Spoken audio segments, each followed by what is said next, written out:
ডিগবৈত প্ৰথম সংখ্যক মম কেটেগৰীৰ মহিলাৰ যোগাসন প্ৰতিযোগিতা ডিগবৈ যোগ প্ৰশিক্ষণ কেন্দ্ৰৰ উদ্যোগত আৰু ৰামকৃষ্ণ মিছনৰ সহযোগত ডিগবৈ মহিলা মহাবিদ্যালয়ত প্ৰথম সংখ্যক মহিলা যোগাসন প্ৰতিযোগিতাৰ আয়োজন কৰা হয়। এই প্ৰতিযোগিতাখনিত প্ৰায় শতাধিক মহিলাই অংশগ্ৰহণ কৰে। এই অনুষ্ঠানতে সাংস্কৃতিক অনুষ্ঠানৰো আয়োজন কৰা হয়। ডিগবৈ যোগাসন প্ৰশিক্ষণ কেন্দ্ৰৰ প্ৰতিষ্ঠাপক আৰু প্ৰশিক্ষণ দিয়া যোগ গুৰু সুখময় নাথে এই অনুষ্ঠানৰ আঁত ধৰে। Universal yoga sports federation welfare বৰ্ডৰ এছিয়াৰ সভাপতি হিচাপে পদবী পাবলৈও সক্ষম হয়। ডিগবৈ ৰামকৃষ্ণ মিছনৰ স্বামী অৰুণনাথ মণ্ডয়ে প্ৰতিযোগিতাখনি শুভাৰম্ভ কৰে। যোগাসন প্ৰতিযোগিতাৰ বঁটা বিতৰণী সভাত অতিথি হিচাপে উপস্থিত থাকে জ্যেষ্ঠ অধিবক্তা কমলেশ চক্ৰৱৰ্তী, উমা বৰুৱা আৰু সঞ্জয় আগৰৱালা আৰু বিচাৰক হিচাপে উপস্থিত থাকে তপন নাথ, অনুশ্ৰিয়া বৰদলৈ, সুৰভি শইকীয়া আৰু শুভজিৎ নাথ। ডিগবৈৰ পৰা নিতুমণি শইকীয়াৰ ৰিপৰ্ট, নিভাজ অসম লাইভ।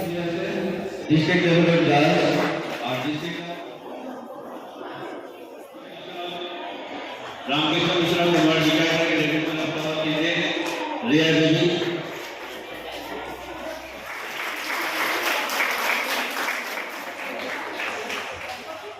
विकास घोष और लास्ट तारीख से फैक्टिकल है जो अपन फैक्टिकल है आगामी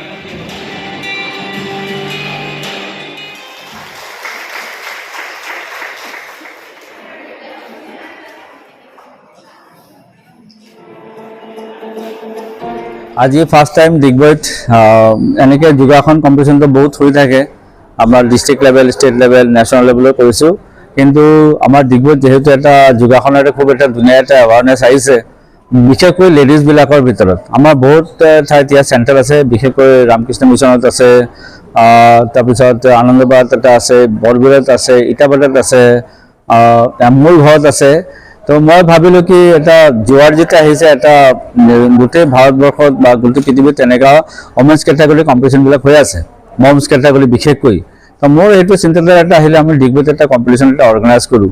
তো সেইটো ভাবি পেলাই মই জাষ্ট 1-1.5 মাহ আগত চিন্তা কৰিলোঁ, কৰি পেলাই ডেটটো ফিক্স কৰি পেলাই মই এটা প্ৰিন্সিপালৰ ওচৰত এখন এপ্লিকেশ্যন দিলোঁ, এনেকৈ আমি এটা কম্পিটিশ্যন পাতিম বুলি তেওঁ সন্মতি দিলে।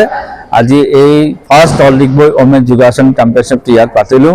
ধুনীয়াকৈ প্ৰায় অলমষ্ট 60 কম্পিটিটাৰ্ছ হৈছিলে। মানে 20 বছৰৰ পৰা মানে লাষ্ট মই যিটো এজ পালোঁ 68 ইয়াৰ্ছ অল্ড, মানে ইমান বয়সৰ এইজৰ আমাৰ মাতৃসকল, আইসকল আহি পেলাই কৰি গৈছে ইয়াতে। মোৰ এইটো বহুত সৌভাগ্য যে এই বছৰ মই অল ডিগবৈ পাতিলোঁ।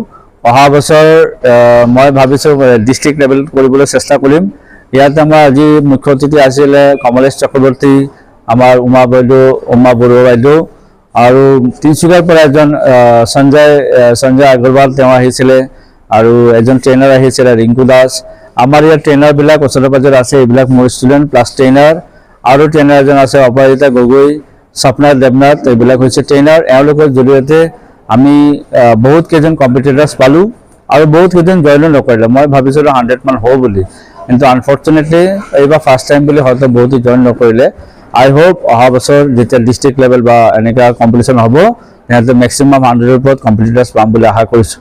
তো আজি এই কম্পিটিশ্যনটো অৰ্গেনাইজ কৰি পেলাই মোৰ খুব ভাল লাগিছে। মই গোটেইদিন ব্যস্ত হৈ আছোঁ, কিন্তু বাকীবিলাক অডিয়েঞ্চেও খুব ভাল পাইছে।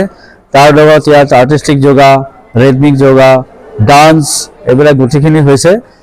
দুপৰীয়া আহি পেলাই আমাৰ স্বামী অৰুণনাথ মণ্ডলজী মহাৰাজ তেওঁ আহি পেলাই ইনগ্ৰেশ্যন কৰিল আৰু বহুত টাইম তেওঁ থাকিল।